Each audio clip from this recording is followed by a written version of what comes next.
नमस्कार। यो समाचारमा स्वागत छ। म कुलचन्द्र विष्ट।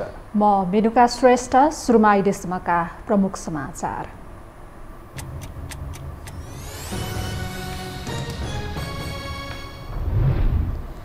गठबन्धनको धम्कीले जनता प्रभावित नहुने ओलीको दावी। निर्वाचनमा एमालेको जित सुनिश्चित रहेको जिकिर। गठबन्धन तीनै तहको निर्वाचनसम्म कायम राख्ने प्रचण्डको भनाई। निर्वाचन नजिकिएसँगै दलहरू चुनावी सभामा व्यस्त। एकै दिन 2 भन्दा बढी आमसभामा शीर्ष नेताको सम्बोधन। सत्ता गठबन्धनलाई काउन्टर दिँदै एमाले। स्थानीय निर्वाचन नजिकिएसँगै मतदातामा देखियो उल्लास। श्रमका लागि भारत पुगेका नेपाली धमाधम स्वदेश फर्किँदै। रोजगारीको लागि विदेश हिँड्नुपर्ने बाध्यता हटोस् भन्ने अपेक्षा। अफगानी महिलाप्रति तालिबानी सरकार कठोर बन्दै परम्परागत बुर्का लगाउन आदेश। विश्वका अधिकारवादी सङ्घ संस्थाद्वारा चौतर्फी विरोध। र प्रशिक्षक र खेलाडी बीचको विवाद समाधान गर्न एन्फाद्वारा समिति गठन। भिक्टर राणाको संयोजकत्वको 3 सदस्यीय छानबिन समितिले 7 दिनभित्र प्रतिवेदन पेश गर्ने।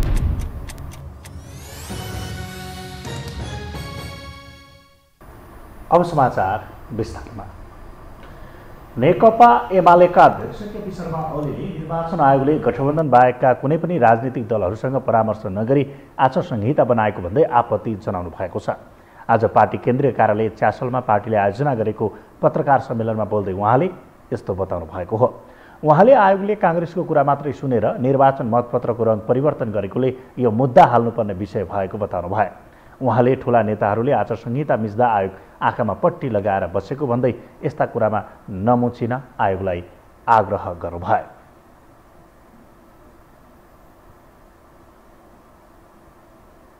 कुन कुन पार्टीको कसको सदस्यता हेरेको छ निर्वाचन आयोगले? सदस्यताको सम्पूर्ण लिस्ट निर्वाचन आयोगसँग छ। अनि एउटा पार्टीको कार्यकर्ताले अर्को पार्टीको झन्डा उठायो वा भोट माग्यो भने कारबाहीको विषय हुन्छ भने के सबको सदस्यताको रेकर्ड राखेर बसेको छ उसले? अनि सबै सदस्य पार्टीका सदस्यहरू निर्वाचन आयोगले नियन्त्रण गर्नुपर्ने। त्यसकारण यो गलत भइराखेको छ। म निर्वाचन आयोगलाई आग्रह गर्न चाहन्छु, निर्वाचन आयोगले यस्ता खालका कुराहरूमा मुछिनु र यस्ता खालका व्यवहार गर्नु हुँदैन। अध्यक्ष ओलीले विषमन गर्ने काम गठबन्धनको भएको बताउनु भयो। उहाँले जनतालाई भयरहित वातावरणमा चुनावमा सहभागी गराउनुपर्ने भए पनि जनतालाई त्रास र धम्की दिइरहेको प्रति निर्वाचन आयोगको ध्यान आकर्षण गराउनु भयो।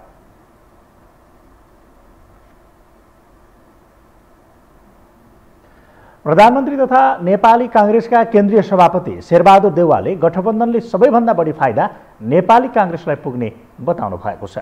गठबन्धन दलले पोखरामा आयोजना गरेको कार्यक्रमलाई सम्बोधन गर्दै देउवाले संविधान जोगाउनका लागि बनेको गठबन्धनबाट सबै दललाई फाइदा भएको र काङ्ग्रेसलाई अझ धेरै फाइदा भएको जिकिर गर्नुभयो। देशभरको महानगरमा गठबन्धनको तर्फबाट धेरै मेयर र उपमेयर पदको उम्मेद्वार काङ्ग्रेसको भएको जिकिर गर्दै उहाँले गठबन्धनको पक्षमा लाग्ने नेता कार्यकर्तालाई आग्रह समेत गर्नुभयो। गठबन्धनको उम्मेद्वारलाई जित्दा काङ्ग्रेसको र देशको जित हुने उहाँको दाबी थियो।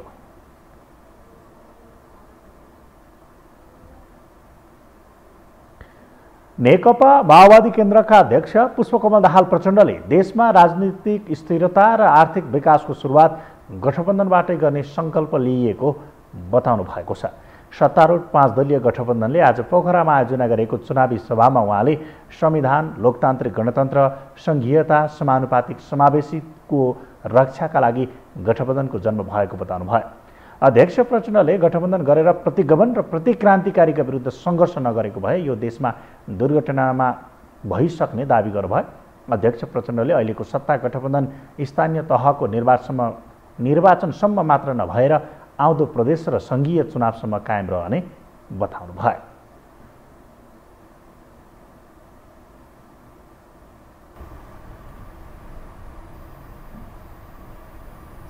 अब बाँकी समाचार। स्थानीय तहको निर्वाचन मिति नजिकिँदै गर्दा दल तथा उम्मेद्वारहरूले चुनावी सभालाई तीव्रता दिएका छन्। शीर्ष नेताहरूले आफ्ना उम्मेद्वारको जित सुनिश्चित गर्न दौडधुप बढाएका छन्। यही बीचमा सत्ता गठबन्धनले पनि मुख्य स्थानमा चुनावी सभा गर्दै माहौल आफ्नो पक्षमा पार्न लागि परेको छ भने ओलीले गठबन्धनलाई पछ्याउँदैछन्। एक रिपोर्ट। सत्ता गठबन्धनले चुनावी सभा गरेकै स्थानमा काउन्टर दिँदै आएका एमाले अध्यक्ष केपी शर्मा ओलीको दौडधुप बढ्दो छ। हिजो गठबन्धनले सभा गरेको बुटवलमा पुगेका उनले 5 दलीय गठबन्धन बनेपछि देशमा अलक्षिण पसेको आरोप लगाए। यसलाई जनताले वैशाख 30 गतेको चुनावमा जरादेखि टकटकाएर फ्याँक्ने बताएका उनले निर्वाचन आयोगलाई निर्वाचन शान्तिपूर्ण र धाँधली रहित बनाउन आग्रह समेत गरे। माओवादी केन्द्रका अध्यक्ष प्रचण्डको गठबन्धनले चुनाव हारेमा देश दुर्घटनामा पर्छ भन्ने अभिव्यक्तिप्रति टिप्पणी गर्दै ओलीले आयोगलाई धम्क्याउने तर्साउने काम भइरहेको आरोप समेत लगाए। यसअघि विराटनगरको चुनावी सभामा समेत उनले यही कुरा दोहोर्याएका थिए। गठबन्धनले सम्हालेको वातावरण बिच्काउने गरी शनिबार सुनसरी पुगेका उनले प्रचण्डको अभिव्यक्तिलाई माका फुइँको संज्ञा दिएका थिए। बाँदरले रुखो हाँगो हल्लाएर अरूलाई तर्साउन खोज्नुलाई नेवारी भाषामा माका फुइँ भनिने बताएका उनले आज बिहान ललितपुरमा आयोजित पार्टीको पत्रकार सम्मेलनमा पनि तितो पोखेका थिए। विष बमन गर्ने काम गठबन्धनको भएको बताउँदै जनतालाई भयरहित वातावरणमा चुनावमा सहभागी गराउनु पर्ने भए पनि जनतालाई त्रास र धम्की दिइरहेको प्रति निर्वाचन आयोगको ध्यानकर्षण समेत गराएका थिए। आजै चितवनमा पुगेका उनले त्यहाँ पनि गठबन्धनमाथि खनिन छाडेनन्। उहाँले के भन्नुभयो भने चितवनवासीलाई धम्काउनु भयो। पहिलो कुरा त तपाईहरूले अलिक हाइलाइट गर्नु पर्दैन, जनतालाई भयरहित वातावरणमा चुनावमा सरिक हुने पाउने वातावरण हुनुपर्छ। गठबन्धनको एउटा हर्ताकर्ता मयौँ भन्ने नेताले जनतालाई ललकारेर धम्काएर होइन भने दुर्घटनामा देश जान्छ भनेर तर्साएर यसरी तर्साएर भोट माग्न पाइन्छ। यता सत्ता गठबन्धनको पनि दौडधुप कम छैन। 5 दलका शीर्ष नेताहरू उतारेर आफ्नो पक्षमा माहौल बनाउने कार्यमा गठबन्धन युद्ध स्तरमा लागेको छ। विराटनगर, चितवन, जनकपुर, बुटवल लगायतका मुख्य सहरमा सभा आयोजना गरेको गठबन्धनका नेताहरू एकै दिन 3-4 वटा सभामा समेत भाषण दिन भ्याइरहेका छन्। जहाँ माओवादी अध्यक्ष प्रचण्ड र एकीकृत समाजवादीका अध्यक्ष माधव कुमार नेपालको ओली विरुद्ध चर्को स्वर हुने गरेको छ। जसपा अध्यक्ष द्वय डाक्टर बाबुराम भट्टराई र उपेन्द्र यादव कुनै पनि सभामा नजाँदा काङ्ग्रेस नेता विमलेन्द्र निधिले त जनकपुर सभा नै बहिष्कार गरेका थिए। यो परिप्रेक्ष्यमा गठबन्धनका नेताहरूलाई विद्यमान परिस्थिति सम्हाल्न समेत निकै गाह्रो भइरहेको छ। त्यसमा ओली आगो झोसिरहेका छन्। फलत गठबन्धनका नेताहरूले पनि ओली प्रतिको प्रहार चर्को बनाउन थालेका छन्। यही बीचमा प्रधानमन्त्री शेरबहादुर देउवाले गठबन्धनबाट सबैभन्दा बढी फाइदा काङ्ग्रेसलाई भएको बताएका छन् भने प्रचण्डले सत्तारूढ गठबन्धन देशलाई राजनीतिक दुर्घटनाबाट बचाउन जन्मिएको दोहोर्याएका छन्। चुनावमा अहिलेको गठबन्धन असफल भए देशको राजनीति दुर्घटनामा पर्छ भनेर प्रश्नोक्ति दिएका उनले जनता धम्क्याएको भनेर गलत अर्थ लगाइएको भन्दै असन्तुष्टि व्यक्त गरेका छन्। गणतन्त्र विरोधीहरूको गठबन्धन जो आएको छ त्यसलाई परास्त गर्न आवश्यक छ, अन्यथा देशमा फेरि राजनीतिक दुर्घटनाको खतरा छ। मैले यो कुरा भन्दै गर्दा र नेपाली कांग्रेसको नेतृत्वमा रहेको सरकारलाई सफल बनाउन अपिल गर्दै गर्दा कतिपय मानिसहरूले मैले जनता धम्क्यायो, हामीलाई नजिताए दुर्घटना हुन्छ भन्यो भनेर पनि गलत अर्थ लगाइएको छ। स्थानीय तहको निर्वाचन तर लडाई केन्द्रको बनिरहँदा शीर्षस्थ नेताहरूको समय आरोप प्रत्यारोपमै बितिरहेको छ। एजेन्डामा भन्दा एकले अर्कालाई खुइल्याउन व्यस्त उनीहरूले आफ्नो कार्यको औचित्य पुष्टिमै समय खर्च गरिरहेका छन्। निर्वाचन आचार संहिताको ख्याल समेत नराखी तल्लो स्तरमा आएका उनीहरूका गतिविधिमा निर्वाचन आयोग भने मौन देखिएको छ। वैशाख 30 अर्थात् अबको 5 दिनपछि स्थानीय तहको निर्वाचन हुँदैछ। मुलुकभर एकैपटक 753वटा स्थानीय तहमा हुने निर्वाचनले 5 वर्ष अवधिका लागि 35,221 जनप्रतिनिधि चयन गर्दैछ, जसका लागि यति बेला 1,36,269 जना चुनावी दौडमा छन्। एक रिपोर्ट।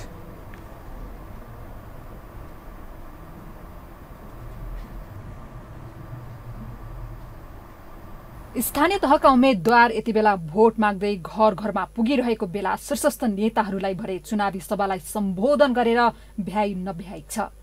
शीर्ष नेता सहितको सम्बोधन पार्टीको शक्ति प्रदर्शन पनि भएकाले होला प्रमुख राजनैतिक दलका नेताहरू विभिन्न शहरमा पुगेर कार्यकर्ता तान्ने होडबाजी नै चलेको छ।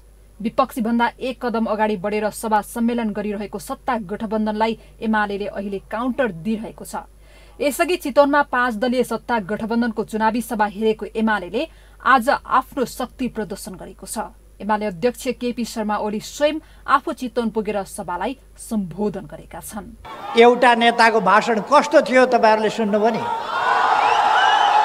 चितवनका जनताले मेरा छोरीलाई खुरुक्क भोट हालेर जिताएनन् भने दुर्घटना हुन्छ। रुखवाला साथीहरू, रुखवालाले खुरु राजी खुसीले हँसिया हतौडामा भोट हाल्दैनन् भने दुर्घटना हुन्छ। थपक्क भोट हालेर मेरी छोरी जिताए भने म खुसी हुन्छु, उत्साहित हुन्छु। 10-15 वर्ष 20 वर्ष गठबन्धन टिकाइदिन्छु। वैशाख 22 गते चितवनमा आमसभा गरेको सत्ता गठबन्धनले त्यसको भोलिपल्ट अर्थात् वैशाख 23 गते काठमाडौँको शान्ति बाटिकामा सभा गर्यो। चुनावी तालिका बनाएरै देशव्यापी रूपमा आमसभा गर्दै हिँडेको गठबन्धनले ठूला शहर छानेर आफ्नो शक्ति प्रदर्शन गरिरहेको छ।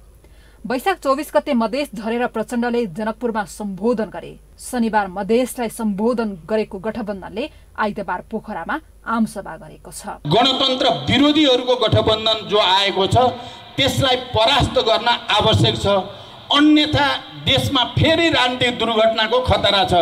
मैले यो कुरा भन्दै गर्दा र नेपाली कांग्रेसको नेतृत्वमा रहेको सरकारलाई सफल बनाउन अपिल गर्दै गर्दा कतिपय मानिसहरूले मैले जनता धम्क्यायो, हामीलाई नजिताए दुर्घटना हुन्छ भन्यो भनेर पनि गलत अर्थ लगाइएको छ। सत्ता गठबन्धनको सभालाई एमालेले एकपछि अर्को काउन्टर दिएको छ। आइतबार चितवन र बुटोलमा एकैपटक चुनावी सभाको आयोजना गरेर चितवनको सम्बोधन गरेका अध्यक्ष ओली बुटोल पुगे।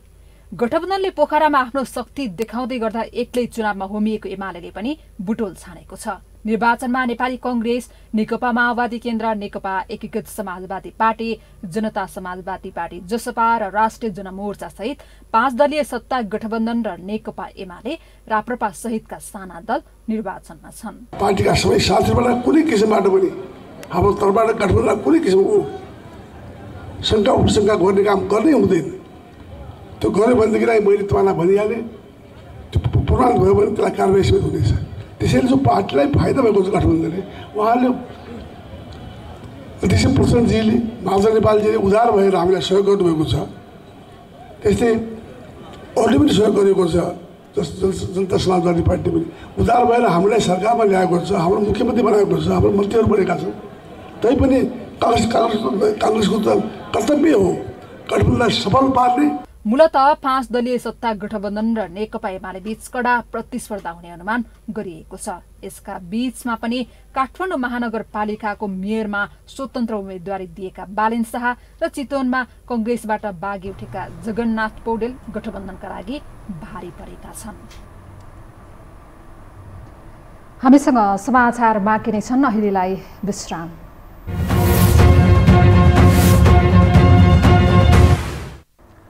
विश्रामपछि यो समाचारमा स्वागत छ। अब बाँकी समाचार। देशकै राजधानी भएकोले पनि काठमाडौँ महानगरको चुनावी प्रतिस्पर्धालाई धेरैले नजिकबाट निहालिरहेका छन्। त्यसैगरी मेयरका उम्मेदवारहरू पनि आफ्नो एजेन्डासहित मतदाताकोमा पुगिरहेका छन्। उम्मेदवारहरूले काठमाडौँलाई सुन्दर र शान्त शहर बनाउनेमा जोड दिने गरेका छन्। एक रिपोर्ट। नेकपा एमालेको तर्फबाट काठमाडौँ महानगरपालिकाको मेयरमा उम्मेदवार दिएका नेता केशव स्थापितले आफू मेयर बनेपछि काठमाडौँलाई बिना पर्खालको खुला काठमाडौँ बनाउने घोषणा गरेका छन्। आइतबार काठमाडौँमा आयोजित बागमती किनारका पालिकाहरूमा प्रमुख र उपप्रमुखका उम्मेदवारहरूसँगको अन्तर्क्रिया तथा प्रतिबद्धता कार्यक्रममा बोल्दै उनले अझै पनि काठमाडौँमा 1/3 भाग खुला भएको दावी गरे। उनले काठमाडौँभित्र रहेका 247वटा निजी तथा सरकारी ठाउँमा लगाएका पर्खाल भत्काउने र सबैलाई प्रवेश दिने व्यवस्था गर्ने घोषणा गरे। मेयरका उम्मेदवार स्थापितले स्विजरल्यान्ड पार्कमा अक्सिजन प्लान्ट स्थापना गर्ने र त्यसको लागत महानगरले बिहोर्ने घोषणा गरे। किन त्यो वाल लाग्यो भनेको केशर मलमा किन लाग्यो? 248 सरकारी चाहिँ छ, निजी पनि त्यसलाई तोड्ने हो। ओपन काठमाडौँ क्या, नो वाल। त्यहाँ अपराध गर्ने भएको चाहिँ पर्खाल लाउने भनेको। त्यसैले चाहिँ तपाईँ कल्पना गर्नुहुन्छ 1 वर्षभित्र अब मेरो खुबी भनेकै अलिअलि तोडफोड गर्ने भन्ने छ नि, त्यो चाहिँ म चाहिँ गरौँला भन्ने प्रतिज्ञा हो। त्यस्तै कार्यक्रममा सत्तारूढ गठबन्धनको तर्फबाट मेयरकी उम्मेदवार सृजना सिंहले आफू मेयर भएपछि काठमाडौँ महानगरपालिका भित्रका घर परिवारमा बच्चा जन्मिएपछि 1 बिरुवा रोप्ने अभियान सुरु गर्ने बताइन्। उनले काठमाडौँमा फोहोरको व्यवस्थापन गर्न कुनै ठूलो कुरा नभएको भन्दै त्यो व्यवस्थापन गर्न नजान्दा भएको कमजोरी भएको बताइन्। मैले यहाँ रुख बिरुवा रोप्नलाई यहाँ लगायत मैले यहाँ यो सत्य साई केन्द्र, ब्रह्मकुमारी, राजीव केन्द्र थुप्रै ठाउँमा मैले बिरुवा रोप्नलाई मैले आफूले पहल गरेको छु यो बागमतीको किनारहरूमा। त्यस्तै विवेकसित साझा पार्टीबाट काठमाडौँको मेयरमा उम्मेदवार दिएकी नेत्री समीक्षा बास्कोटाले आफू मेयर बनेपछि सबैभन्दा पहिला फोहोर व्यवस्थापनमा ध्यान दिने बताइन्। उनले घरबाट नै फोहोरको व्यवस्थापन गर्न सकिने बताउँदै घरबाट नै कुहिने र नकुहिने फोहोर छुट्याउनु पर्ने बताइन्। सबैभन्दा पहिला हाम्रो फोहोर व्यवस्थापन हुनु पर्यो र यो फोहोर व्यवस्थापन सबैभन्दा ठुलो स्रोत भनेको हाम्रो घर घरबाटै फोहोर चाहिँ सेग्रिगेट हुनु पर्यो, छुट्टिने हुनु पर्यो। कुहिने र नकुहिने फोहोर घरमै छुट्टिनु पर्यो। त्यसलाई हामीले छुट्टा छुट्टै कलेक्सन गर्न पर्यो र कुहिने फोहोरबाट जैविक मल उत्पादन गर्न सक्नु पर्यो र नकुहिने फोहोरबाट रिसाइकल गरेर रियुज गरेर हामीले पुनः प्रयोग गर्न मिल्ने खालका सामानहरू चलाउनु पर्यो। मेयरकी उम्मेदवार बास्कोटाले काठमाडौँ महानगरपालिकाभित्र रहेका खुला क्षेत्रलाई सर्वसुलभ पार्क बनाउने आफ्नो पार्टीको योजना रहेको बताइन्। आसन्न स्थानीय तहको निर्वाचनका लागि छिमेकी देश भारतमा श्रमका लागि पुगेका नेपालीहरू फर्कने क्रम बढ्न थालेको छ। आफ्नो मताधिकार प्रयोग गर्न घर फर्किएका नेपालीहरूले रोजगारीका लागि विदेशिनुपर्ने बाध्यता हटोस् भन्ने अपेक्षा राखेका छन्। एक रिपोर्ट। स्थानीय निर्वाचन नजिकिएसँगै मतदातामा उल्लास देखिन थालेको छ। आफ्नो मताधिकार प्रयोग गर्न श्रमका लागि भारत पुगेका नेपालीहरू धमाधम स्वदेश फर्किन थालेका छन्। पछिल्लो तथ्याङ्क हेर्ने हो भने कञ्चनपुरको पश्चिमी सीमानाका गड्डा चौकी नाकाबाट अन्य दिन प्रतिदिन 100 देखि 200 नेपालीहरू भारतबाट फर्किने गरेको भए पनि अहिले त्यो संख्या बढेर 500 भन्दा माथि पुगेको छ। तपाईको निर्वाचनको टाइममा लगभग फ्लो बढी नै राखेको छ। 100-150को हाराहारी बढेकै छ। पहिला चाहिँ तपाईको 200-250 जना मान्छेहरू आउँथे भने अहिले त्यो बढेर चाहिँ 350, 400, 450, पहिले त 500 सम्म पनि पुगिरहेको। भारतबाट नेपाली फर्कने नेपालीहरूको संख्या बढेपछि नेपाली नागरिकको डाटा संकलन गर्ने कार्य भइरहेको छ। पछिल्लो समय भारतमा कोरोना भाइरसको संक्रमण बढिरहेकाले नेपाल आउनेहरूले अनिवार्य 7 दिन क्वारेन्टाइनमा बस्ने र कोरोना विरुद्धको खोप लगाउन छुटेकाहरूले खोप लगाउन तथा अनिवार्य स्वास्थ्यका मापदण्डको पालना गर्न स्वास्थ्य मन्त्रालयले आग्रह गरेको छ। यद्यपि सरकारको आग्रह भने खासै पालना भने भएको छैन।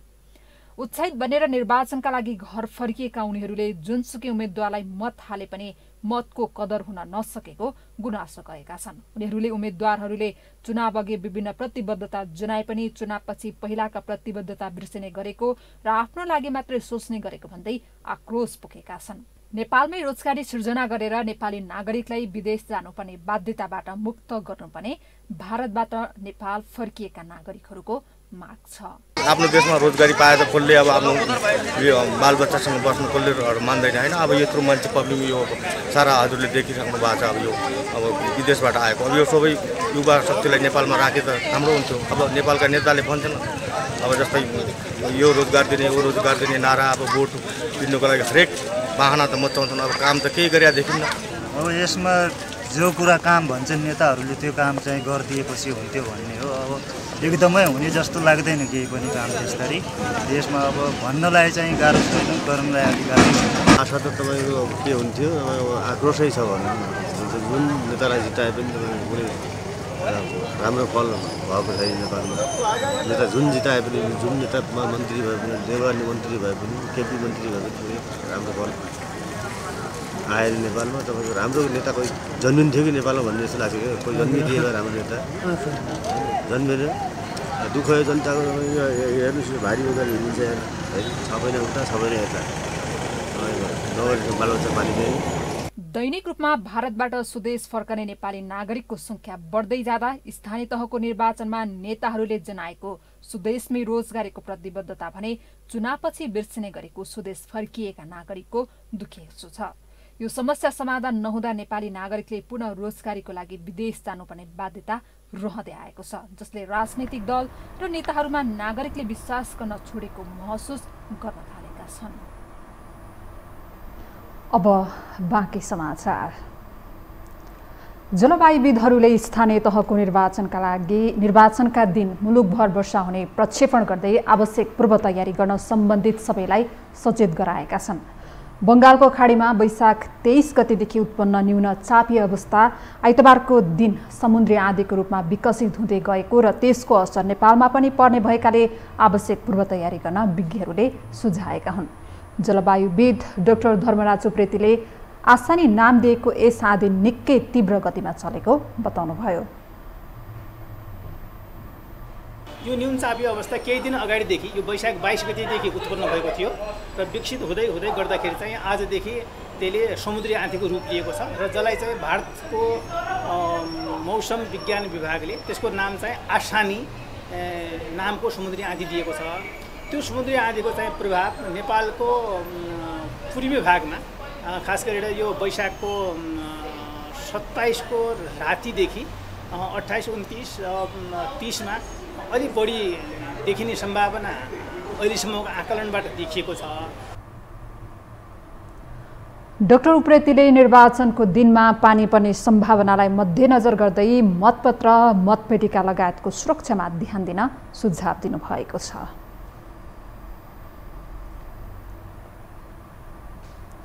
हामीसँग अन्तर्राष्ट्रिय र खेल समाचार बाँकी नै छन्। अहिलेलाई पुनः विश्राम।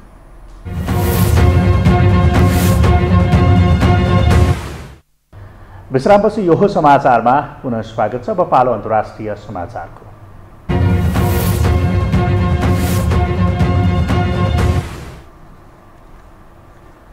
तालिबानले अफगानिस्तानका महिलाहरूलाई परम्परागत बुर्का अनिवार्य लगाउन निर्देशन दिएको छ। अफगानिस्तानका सर्वोच्च नेता तथा तालिबान प्रमुख हिबातुल्लाह अखुन्दाजादाले सार्वजनिक स्थानमा हुँदा महिलाका लागि ड्रेस कोड अनुमोदन गरेका हुन्। अब अफगानिस्तानमा महिलाले आफ्नो अनुहार र शरीर ढाक्ने नीलो रङको परम्परागत अफगान बुर्का लगाउनु पर्ने भएको छ। महिलाहरूलाई अनावश्यक रूपमा घर बाहिर ननिस्कन समेत तालिबानले भनेको छ। गत वर्षको अगस्तमा सत्तामा आएपछि तालिबानले विगतको भन्दा नरम शासन गर्ने प्रतिज्ञा गरे पनि बिस्तारै कठोर बन्दै गएको छ। तालिबानको कदमप्रति विश्वका अधिकारवादी संस्थाहरूले भने विरोध जनाएका छन्।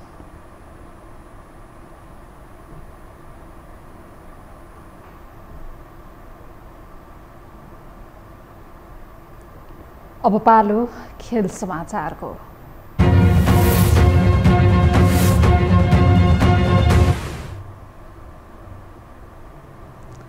अखिल नेपाल फुटबल सङ्घ एन्फाले मुख्य प्रशिक्षक र बन्द प्रशिक्षण छाडेका खेलाडी बीचको विवादको सत्य तथ्य पहिचान गर्न समिति गठन गरेको छ। आज बसेको कार्यसमिति बैठकले विवादको सत्य तथ्य पहिचान गर्न छानबिन समिति गठन गरेको हो। प्रशिक्षक र खेलाडी बीच विवाद देखिएपछि कार्यसमिति बैठक बसेको हो। छानबिन समितिमा एन्फाले नेपाली सेनाका पूर्व उपरथी तथा पूर्व खेलाडी भिक्टर राणाको संयोजकत्वमा 3 सदस्यीय कमिटी गठन गरेको छ। अब छानबिन समितिले 7 दिनभित्र एन्फालाई प्रतिवेदन पेश गर्नेछ।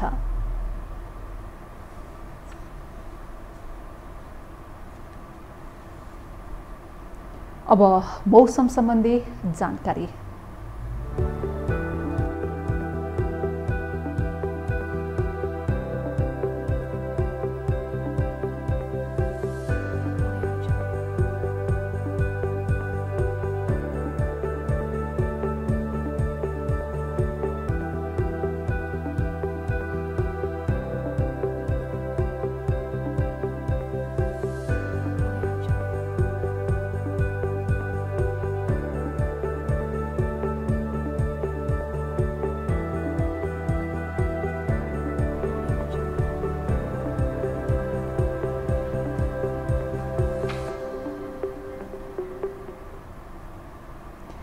यसअघि हामी यो समाचारको अन्त्यमा आइपुगेका छौँ। बिदा हुनु अघि प्रमुख समाचार पुनः एकपटक।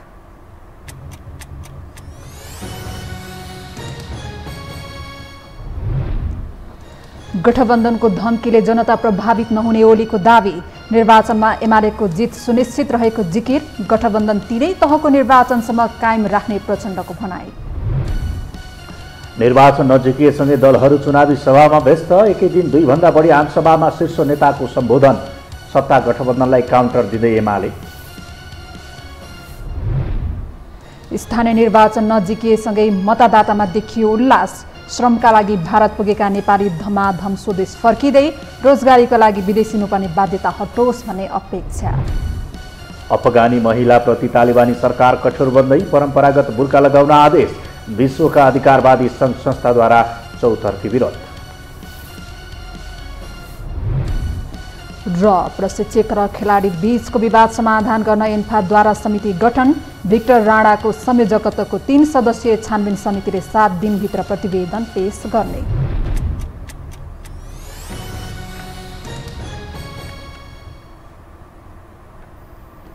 हौस् त यो समाचार सकियो। समाचार बुलेटिनका साथै यो टेलिभिजनका सम्पूर्ण कार्यक्रम यो टेलिभिजन.com, यो खबर.com, युट्युब र फेसबुकमा पनि पढ्न र हेर्न सक्नुहुनेछ। मोबाइलमा यो टिभी एप डाउनलोड गरी हामीलाई प्रत्यक्ष हेर्न सक्नुहुनेछ। तथ्यसहितको निष्पक्ष समाचार र मनोरञ्जनका लागि हेर्दै रहनुहोला यो टेलिभिजन। नमस्कार।